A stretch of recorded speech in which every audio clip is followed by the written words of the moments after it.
मेरी working mother थी तो उनको सब लोग आके ताने मारते थे कि बेटा बर्बाद हो गया, कुछ नहीं करता है, तुम तो पैसा छापने के चक्कर में बेटा बर्बाद कर दी, नहीं पाली। मुझे भी काफ़ी लोग बोलते थे बहुत कुछ, हर कोई ताना मारता था, पूछते आता था क्या करूँ। मैं किसी को बताता नहीं था कि यूपीएससी की तैयारी कर रहा हूँ, तो मुझे लोग और निकम्मा समझते थे। मैंने मतलब आपको ये भी बताना चाहा कि कैसे बिना दिल्ली आए एक टियर 2 सिटी में रांची में बैठे बैठे वहाँ से तैयारी करके मैंने 1 साल की सीरियस प्रिपरेशन के साथ ये एग्ज़ाम क्लियर किया। और इसके लिए मैंने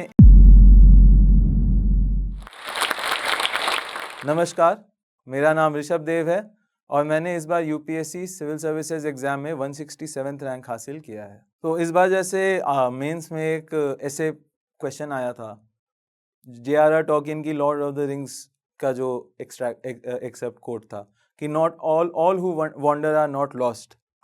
तो I think this applies very well to my story so far also, क्योंकि मैंने जेई मेन निकाल के और फिर अच्छे एनआईटीज़ में नहीं गया। मैंने मेडिसिन में भी मैं डिसाइड किया था कि मेडिसिन भी नहीं जाऊंगा। मैंने 2 साल ड्रॉप लिया डिस्पाइट व्हाट एवरीवन सेड। मेरे पेरेंट्स भी मुझे बोले कि कहीं तो चले जाओ, एडमिशन ले लो, लेकिन मैं 2 साल ड्रॉप किया क्योंकि मुझे आइडिया नहीं था कि मैं क्या करना चाहता हूँ। फिर मैं लॉ की तरफ गया और मैं लॉ में करियर बनाने चला।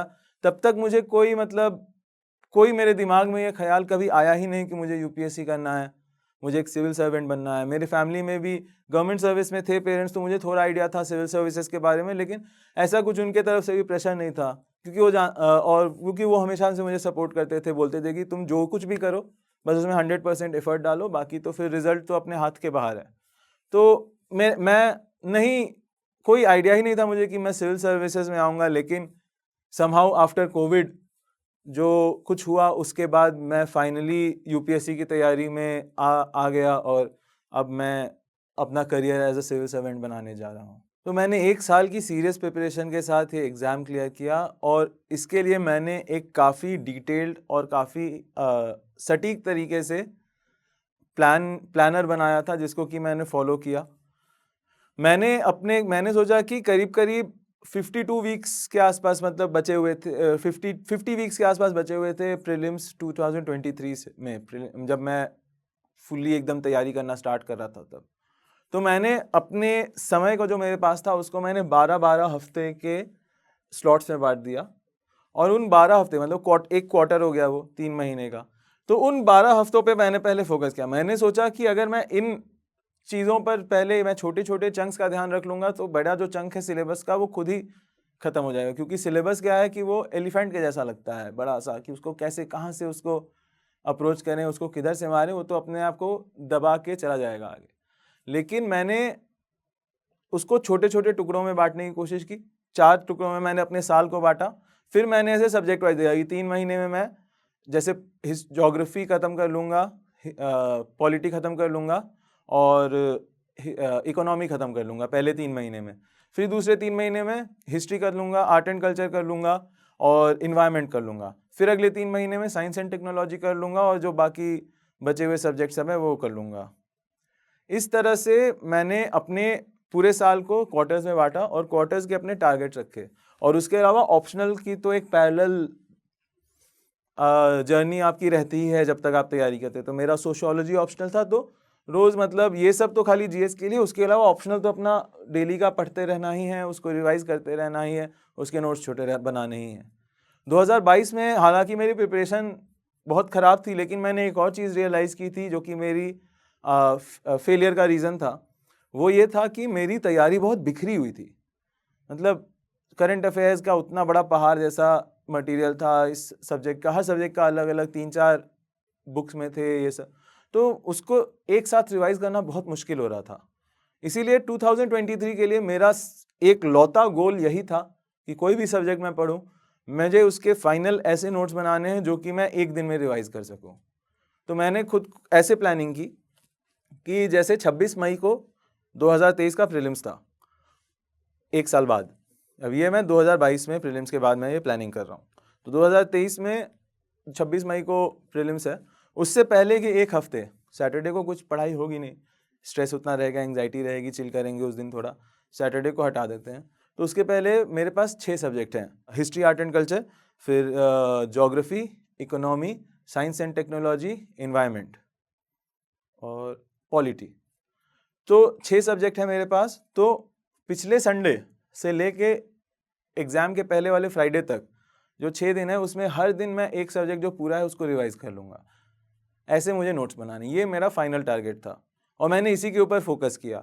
मैंने जो पढ़ा मैं उसको एक मास्टर अपना नोट्स बना के रखा हुआ था। मैं जो पढ़ता था, चाहे मैं वो बुक से पढूँ, चाहे मैं वो कोई लेक्चर से पढूँ, मैं उसको अपने वर्ड्स में लिखने की कोशिश करता था और उसके बाद फिर मैं उसको हमेशा जब मैं रिवाइज़ करता था मैं उसको छोटा करने की कोशिश करता था।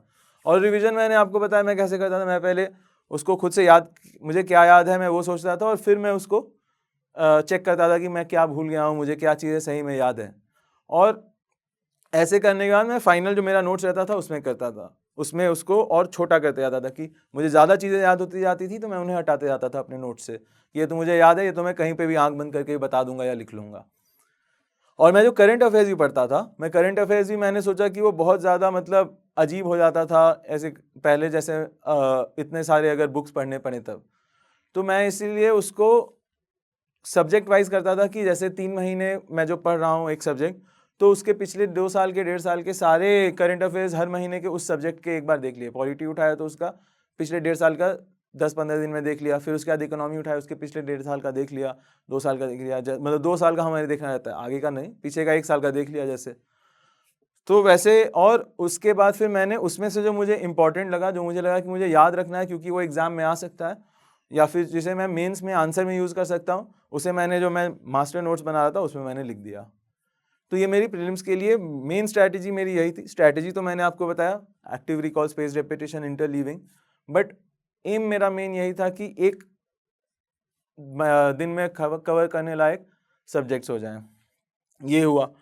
फिर जैसे जैसे तो मेरी पढ़ाई ठीक डायरेक्शन में आगे बढ़ती जा रही थी, मैं प्लानिंग करके करते जा रहा था। जनवरी खत्म हुआ, फरवरी, मार्च खत्म हुआ, अप्रैल के समय से मतलब थोड़ा स्ट्रेस बढ़ने लगता है क्योंकि आप 1 साल 1.5 साल की आपकी मेहनत, मेरी तो 1 साल 1.5 साल, कई लोगों की 5 साल की मेहनत रहती है और वो फाइनली मतलब एक दिन में आप बैक टू स्क्वायर वन जा सकते हैं या फिर आपको मौका मिल सकता है मेंस लिखने का।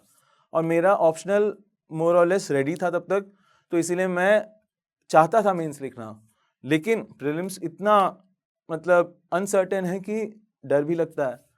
तो इसीलिए मैंने फिर रेगुलर ये क्या एक्सरसाइज करना और मेडिटेशन करना शुरू किया। अभी मुझे देख के आपको लगेगा नहीं कि मैं रेगुलर एक्सरसाइज करता था, बट मेंस लिखते समय ऐसा हो गया या अभी जो हालत है, और अब एकेडमी में जाके तो वो ठीक हो जाएगी। बट एनीवे, तो मैं मेडिटेशन रोज़ करता था, गाइडेड मेडिटेशन। उसके अलावा नेटफ्लिक्स पर भी एक काफ़ी अच्छा शो है, हेडस्पेस गाइड टू मेडिटेशन। उसमें उन्होंने अलग अलग मेडिटेशन टेक्निक्स बताई, उसको भी मैं यूज़ करता था क्योंकि एक ही तरह से मेडिटेट कर करके भी बोर हो जाता था। तो मैं चाहता था कि 3-4 तरह के टेक्निक्स में मुझे आए जो कि अलग अलग मैं कर सकूँ। तो मेडिटेशन मैंने की जिससे कि मुझे बहुत फ़ायदा हुआ। क्या फ़ायदा हुआ ये मैं आपको अभी बताता हूँ।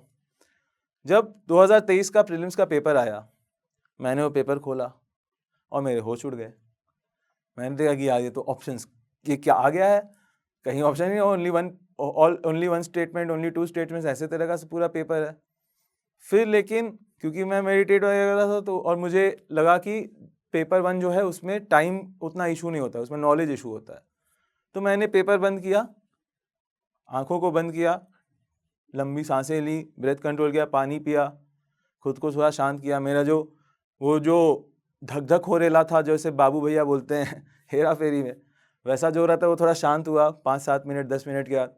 फिर मैंने सोचा कि मैं इतना पढ़ के आया हूँ, इतने अच्छे तरह से मैं रिवाइज करके आया हूँ कि मुझे सब कुछ याद है, फिर भी मुझे मुश्किल पेपर लग रहा है, इसका मतलब है कि ये सही में मुश्किल पेपर है और बाकी लोग के लिए मुश्किल होगा। तो कोई बात नहीं, देखते हैं, अपना बेस्ट करके देखते हैं, बाकी तो जो होगा देखा जाएगा। और फिर मैंने उस पेपर को बनाना शुरू किया। तो ये मुझे मेडिटेशन से फ़ायदा हुआ कि वो जो इनिशियल शॉक जो था पेपर का, उसको मैं हैंडल कर सका और फिर मैं खुद को समझा सका कि ये सही में मुश्किल पेपर है, ये बाकियों के लिए भी मुश्किल है।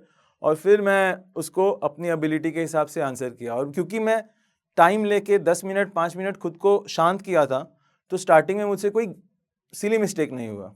और शुरुआत के 2-3 सवाल में अगर सिली मिस्टेक हो जाता तो फिर मैं प्रीलिम्स क्लियर नहीं कर पाता और आज आपके सामने खड़ा नहीं रहता। तो मुझे लगता है कि मेडिटेशन और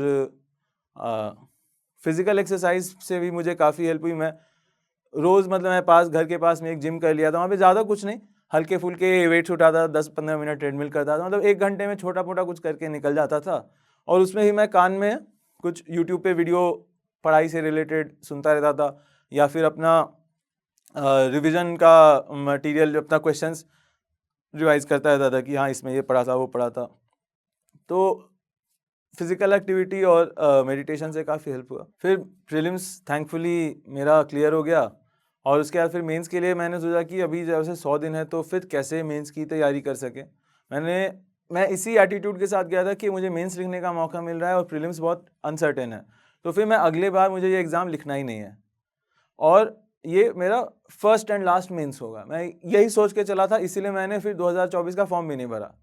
और मैं मेंस के लिए भी, क्योंकि प्रीलिम्स में मुझे फ़ायदा हुआ था, मेंस के लिए भी मेरी स्ट्रैटेजी वही थी कि फाइनल नोट्स GS1 के ऐसे रहने चाहिए जो कि आप घर से एग्ज़ाम हॉल तक जाते जाते पूरा रिवाइज़ कर सकें।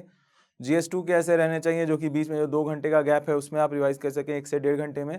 वैसे ही GS3, GS4 और ऑप्शनल के पेपर 1, पेपर 2 का। क्योंकि मैं एग्ज़ाम हॉल के बाहर और मैं बता रहा हूँ आपको, इसका बहुत फ़ायदा होगा, क्योंकि और मुझे तो हुआ, आपको भी होगा, क्योंकि एग्ज़ाम हॉल के बाहर मैं जाता था और देखता था कि लोग कोचिंग के आंसर शीट्स को देख के, मॉडल आंसर्स को देख के रिवाइज करके जा रहे हो। मैं पूरा का पूरा जो मैंने सब्जेक्ट पढ़ा था, मैं उसके अपने नोट्स जो मैंने 100 पेज 150 पेज में इतना रिवाइज करके छोटा किया था, उसको मैं पढ़ के जाता था। तो दोनों में डिफरेंस तो आ ही जाता है। तो ये मैंने एक अच्छी, मतलब एक इफेक्टिव एफिशिएंट तरीके से मैंने मेंस के लिए सोचा कि मैं नोट्स बना के जाऊँगा, क्योंकि वहाँ पे मुझे रिटेंशन सबसे ज़्यादा होगा लास्ट में। और दूसरा जो होता है मेंस के लिए इंफॉर्मेशन कलेक्शन और स्टोरेज के अलावा, वो होता है answer writing practice. Answer writing practice के लिए मैंने सोचा कि प्रीलिम्स में मेंस में सॉरी आज तक इतने सारे सवाल आ चुके हैं, 10 साल से हो रहा था मेंस, अब तो 11 साल हो गए, 10 साल से मेंस हो रहा है, तो हर साल 20-20 क्वेश्चन हर पेपर में आते हैं, और ऑप्शनल में तो और ज़्यादा। पहले मैं उन्हीं को सॉल्व कर लूँ, उतना ही बहुत होगा, उसके बाद फिर मैं मॉक टेस्ट और ये सब करूँगा। तो मैंने आंसर्स पे फोकस किया, जो कि प्रीवियस ईयर क्वेश्चंस के मैं आंसर्स लिखता था उनको मैं टाइम अपना बांट के कि आधे घंटे में मैं 4-10 मार्कर लिख दूंगा, या 1.5 घंटे में मैं 20 मार्कर लिख दूंगा, मैं 6 20 मार्कर लिख दूंगा ऑप्शनल के। इस तरह से मैं टाइम ब्लॉक डिवाइड करके और उसमें बैठ के लिखता था और प्रैक्टिस करता था। लिख तो दिया, अब उसको एवेल्युएट कैसे कराएं। कोचिंग्स में जो हम एवेल्युएशन कराते हैं उसमें सबसे बड़ी दिक्कत ये होती है कि अगर आप ख़राब आंसर लिखें आपको 4.5 देते हैं, अच्छा आंसर लिखे आपको 5.5 देते हैं। समझ ही में नहीं आता है क्या हो। तो मुझे ऐसे ही रेडिट पे मुझे एक collectorbabu.com के बारे में पता चला, जो कि एक आर्टिफिशियल इंटेलिजेंस बेस्ड टूल है। वो क्या करते हैं कि वो इंस्टेंट इवैल्यूएशन करके दे देता था, AI यूज़ करके वो लोग आंसर्स के। तो मैंने उसको यूज़ करके देखा, मुझे वो काफ़ी पसंद आया। तो फिर मैं यही करता था कि मैं आंसर्स ऐसे टाइम बेस में लिखता था, फिर मैं उसको कलेक्टर बाबू पे अपलोड करता था, वो मुझे बताता था कि हाँ ऐसे ऐसे है। तो उसमें फ़ायदा मुझे होता था कि ख़राब आंसर में मुझे 2 आउट ऑफ 10 भी आता था, अच्छे आंसर में 8 आउट ऑफ 10 भी आता था, 9 आउट ऑफ 10 भी आता था। तो पता चलता था कि कौन सा आंसर अच्छा है, कौन सा आंसर ख़राब है, और उस हिसाब से मैं अपने आंसर राइटिंग को और मॉडिफाई कर सकता था। ऐसे करके मैंने मेंस की प्रिपरेशन तो कर ली। फिर मैंने सोचा कि जैसे मेंस है 15 सितंबर से स्टार्ट हो रहा था, ऐसे है 15, तो एक हफ्ते पहले मैंने सोचा कि एक सिमुलेशन दूँ कि फ्राइडे को ऐसे लिखता हूँ, तो सैटरडे को GS1 GS2 और संडे को GS3 GS4। तो फिर मैं फ्राइडे को लिखा, ऐसे हो गया। GS1 GS2 लिखा, वो भी पेपर ख़त्म हो गया क्योंकि तैयारी की हुई थी। GS3 लिखा, वो भी पेपर किसी तरह से ख़त्म हुआ, हाथ पूरा दुख रहा था संडे को। और फिर GS4 जब मैं संडे को सेकंड शिफ्ट में लिखने गया तो मुझे आंसर सारे आते थे, लेकिन मैं लिख नहीं पा रहा था क्योंकि मेरा हाथ नहीं चल रहा था, क्योंकि मैं पिछले 2 दिन से इतना लिख चुका था, और ये एग्ज़ाम से 1 हफ्ते पहले की बात है। तो मैं उस समय तो मेरी हालत ख़राब हो गई कि एग्ज़ाम से 1 हफ्ते पहले ऐसा हाल है तो फिर कैसे पेपर ख़त्म होगा। तो मैंने फिर इसका उपाय यही निकाला कि मैं हर पेपर से पहले मेंस के एक पेन किलर खाता था, और पेन किलर खाने से गैस बनता है शरीर में, तो इसलिए मैं साथ में गैस की भी गोली खाता था हर पेपर के लिए, मॉर्निंग पेपर के पहले, आफ्टरनून पेपर के पहले। और वैसे करके फिर मैं किसी तरह से मेंस लिख पाया, और उसको मैंने हैंडल किया। फिर 8 दिसंबर को मेंस का रिज़ल्ट आया। मेंस का रिजल्ट मेरा मेंस ठीक गया था, एज एक्सपेक्टेड तो नहीं, बट हाँ ठीक गया था, गुड इनफ। तो फिर मैं मतलब होपफुल था एक इंटरव्यू कॉल को लेके। इंटरव्यू कॉल आया, लेकिन मेरा फिर इंटरव्यू 4 अप्रैल को हुआ। तो वो एक जो 3-4 महीने का समय था वो मेरे लिए काफ़ी एक बोरिंग पीरियड था और मुझे समझ में नहीं आ रहा था, क्योंकि मैं एग्ज़ाम तो मैं अगली बार दे नहीं रहा था। मैंने सोच के रख लिया था कि मैं एक बार अच्छे से पढ़ के दूंगा, हुआ तो हुआ, नहीं हुआ तो, क्योंकि वकालत में खुद में इतना स्ट्रगल है, मैं वकालत में वो स्ट्रगल दूंगा, क्योंकि फिर दोनों जगह स्ट्रगल करने से अच्छा है कि आप एक ही जगह स्ट्रगल करके अपना बेटर कर लीजिए। और वकालत में स्ट्रगल आपको ज़्यादा सक्सेस दिलाएगा, गारंटीड। यूपीएससी में तो बहुत अनसर्टेन है। तो फिर मैंने इंटरव्यू के लिए अपनी प्रिपरेशन की। मैं जैसे कि सब करते हैं, अपने बैकग्राउंड, अपने डैफ को लेकर प्रोबेबल क्वेश्चंस बनाए, क्या पूछा जा सकता है, उसका मैं क्या जवाब दे सकता हूँ, ऐसे करके फिर कुछ मॉक इंटरव्यूज़ दिए। और फाइनली फिर 16 अप्रैल को जब रिज़ल्ट आया, तो उस समय मैं अपने कमरे में बैठा हुआ था। टेलीग्राम वगैरह पे काफ़ी लोग बोल रहे थे कि आज रिज़ल्ट आ रहा है, आज रिज़ल्ट आ रहा है। तो मैं पूरे टाइम बस रीलोड करे जा रहा था गूगल क्रोम के उस पेज को। और मेरे पेरेंट्स क्योंकि मेरे से भी ज़्यादा स्ट्रेस रहते हैं, तो जैसे मेरी माँ रिज़ल्ट आने से एक हफ़्ते पहले से उसकी नींद उड़ चुकी थी, सो ही नहीं पा रही थी कि क्या क्या रिज़ल्ट आएगा क्या। पिताजी की भी ऐसे ही, डैडी की हालत ख़राब रहती थी, तो उन्हें मैंने बताया नहीं था उनको। टेलीग्राम पे हम लोग जो इनसाइडर जो सोर्सेज रहते हैं वो लोग बोल रहे थे कि ऐसा होगा, कल आएगा रिज़ल्ट। मैं पेरेंट्स को बताया नहीं, मैं उन्हें बोल के रखा हुआ था कि 3-4 दिन बाद आएगा या कभी और आएगा। तो वो लोग को लग रहा था कि अच्छा ठीक है, आ भी सकता है, लेकिन ज़्यादा चांस है नहीं आएगा। फिर वो PDF आया, उस पर मैंने Command+F करके अपना नाम देखा और फिर मैं अपनी माँ के पास गया और बोला कि IPS, बस और कुछ नहीं। तो फिर वो वहाँ पर वो बैठ के मुझे, वो जो माँ मेरी बैठ के और रिलीफ के आंसू जो रोने लगी सोफ़ा के ऊपर, वो मैं ज़िंदगी में वो कभी नहीं भूल सकता हूँ। और वो मेरे लिए एक बहुत ही, मेरी ज़िंदगी का एक हाईलाइट रहने वाला है, क्योंकि मैंने वो देखा कि मेरी माँ के जो आज तक के स्ट्रेस थे, जितनी भी परेशानियाँ थी, जब मैं जैसे 2 साल में जब ड्रॉप करता था, तो मेरी वर्किंग मदर थी, तो उनको सब लोग आके ताने मारते थे कि बेटा बर्बाद हो गया, कुछ नहीं करता है, कहीं नहीं जा रहा है, क्या फ़ायदा हुआ इतना अच्छा पढ़ाई लिखाई करने का, कहीं एग्ज़ाम कॉलेज ही नहीं जा रहा है, तुम तो पैसा छापने के चक्कर में बेटा बर्बाद कर दी, नहीं पाली, ऐसे करके। फादर को भी ऐसे ही बहुत कुछ ताने सुनने के लिए मिलते थे। तो उनके चेहरे पे वो जो मैंने देखा ना कि उनका जो टेंशन, उनका जो स्ट्रेस था मेरे फ्यूचर को लेके, वो जो ख़त्म होते हुए देखा, मुझे लगता है कि उससे ज़्यादा और कुछ अच्छा अभी तक मैंने एक्सपीरियंस नहीं किया है। और इसके लिए मैं मतलब यूपीएससी एग्ज़ाम जो है उसका हमेशा शुक्रगुजार रहूँगा कि उसने मुझे एक इतनी अच्छी मेमोरी दी कि मैं अपने पेरेंट्स को टेंशन फ्री कर सका इस एग्ज़ाम के अंदर से। और फिर तो इसीलिए, और मैं ये भी रियलाइज़ करता हूँ कि काफ़ी लक भी इन्वॉल्व होता है इसमें। जैसे वो हनी बी वाला जो सवाल आया था पिछले साल प्रीलिम्स में, वो मुझे इसलिए पता था क्योंकि क्लासमेट की जो कॉपीज़ में पहले डिड यू नो करके फैक्ट आता था पिंक कलर के, इसमें ड्राइंग के साथ लिखा हुआ, उसमें मैंने पढ़ा था कि वो लोग डांस करती है। तो वो दोनों सब क्वेश्चन मेरे वैसे बन गए। तो यूपीएससी के एग्जाम में आपको पेरिफेरल नॉलेज बहुत चाहिए आंसर अटेम्प्ट करने के लिए। ये अंतर है जो कि इसको क्लैट और बाकी जो कैट और SBI वगैरह के जो बैंक पीओ के जो एग्जाम्स होते हैं उनसे डिफरेंट बनाता है, क्योंकि वो क्वांटिटेटिव है, एप्टीट्यूड बेस्ड, और इसमें मतलब आपको बहुत पेरिफेरल नॉलेज चाहिए। तो इसीलिए इसमें मतलब मॉक टेस्ट के पीछे भागने से ज़्यादा इम्पॉर्टेंट मेरे हिसाब से प्रीवियस ईयर क्वेश्चंस के ऊपर फोकस करना, अपने मटेरियल को बार बार active recall, space repetition, interleaving के मदद से अच्छे से पढ़ना, और अपने मेंटल हेल्थ पे ध्यान देना, क्योंकि डर सबको लगता है। हर किसी अगर आपको एंजाइटी नहीं होगी, अगर आपको डर नहीं लगेगा, मतलब कि आप केयर नहीं करते हैं रिजल्ट के बारे में। और आप किसी भी एथलीट से पूछ लीजिए, स्पोर्ट्स साइंटिस्ट से पूछ लीजिए, एलीट परफॉर्मेंस के लिए थोड़ी एंजाइटी होना ज़रूरी है, लेकिन वो एंजाइटी इतनी नहीं होनी चाहिए कि वो आपको परफॉर्म ही नहीं करने दे। तो इसीलिए अपने मेंटल हेल्थ पर भी ध्यान देना है। अपने एक दो मेरे जैसे कुछ 12-15 फ्रेंड, 12-15 तो बहुत ज़्यादा है, लेकिन 12-15 फ्रेंड्स और मेरी फैमिली थी जो कि जब मैं उनको मतलब रीच आउट करता था क्राइसिस के पीरियड में, या बोर होते हुए, या जब मुझे डाउट होता था, तब वो मुझे मतलब मेरी बातों को सुनते थे और फिर मुझे सलाह मांगने पर सलाह देते थे, और नहीं मांगने पर मतलब रिलीफ देते थे।